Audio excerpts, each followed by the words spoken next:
சுந்தர தெலுங்குக்கும் அழகான செந்தமிழுக்கும் எந்த ஒரு சண்டையுமே கிடையாது. இங்க சண்டை போடுறது யாருன்னு பாத்தீங்கன்னா சினிமாக்காரங்களை வச்சு சண்டை போடுற நம்ம ஃபேன்ஸ் தான். என்னடி ஒன்றும் புரியல அப்படின்னு கேட்டீங்கன்னா ஐஸ்வர்யா ராய் வெர்சஸ் பிரபாஸ் அப்படிங்கிற ஒரு விஷயம் தான் இன்னைக்கு சமூக வலைத்தளங்கள்ல பரவலா பேசப்படுது. அதாவது பிரபாஸ் சொன்ன ஒரு தமிழ் டைலாக் வச்சு அசிங்கப்படுத்துற இங்க தமிழ் ஃபேன்ஸ், ஐஸ்வர்யா ராயோட பாட்டு தெலுங்குல தான் சூப்பரா இருக்குன்னு சொல்ற தெலுங்கு ஃபேன்ஸ். இது என்ன கதை ஒன்றும் புரியல, முழுசா சொல்லி தொடடி ஒழுங்கா அப்படின்னு கேட்டீங்கன்னா நீங்க ஒழுங்கா அந்த வீடியோக்குள்ள பார்க்கணும். ஸோ வாங்க வீடியோக்குள்ள போகலாம். கொஞ்சம் மைனாக்களே அப்படிங்கிற இந்த பாடல் அழகிய குரல் வளத்தோட சூப்பரா பாடியிருப்பாங்க.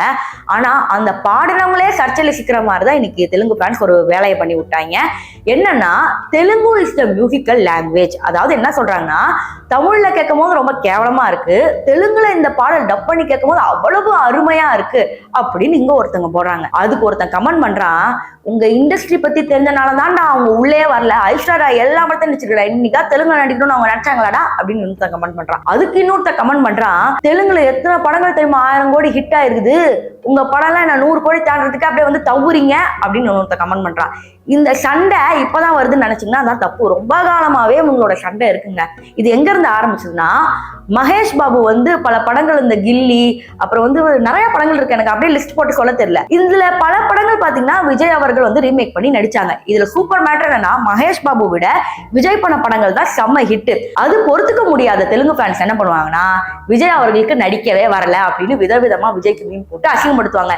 இங்க தமிழ் ஃபேன்ஸ் என்ன பண்ணுவாங்கன்னா ஏன்டா மகேஷ் பாபுக்கு அழுகிற எக்ஸ்பிரஷன் எல்லாமே ஒரே மாதிரி தான்டா கொடுப்பான்னு சொல்லி இவங்க இங்க போட்டு அடிச்சுக்கிட்டு இருக்காங்க. சோ இந்த சண்டை தொடர்ந்து போறதால திருப்பி எதனா புதுசா சண்டை வரணுமே சொல்லி ஐஸ்வர்யா ராயோட கொஞ்சம் மைனாக்களை பாட்டை போட்டு அடிச்சுக்கிட்டு இருக்காங்க.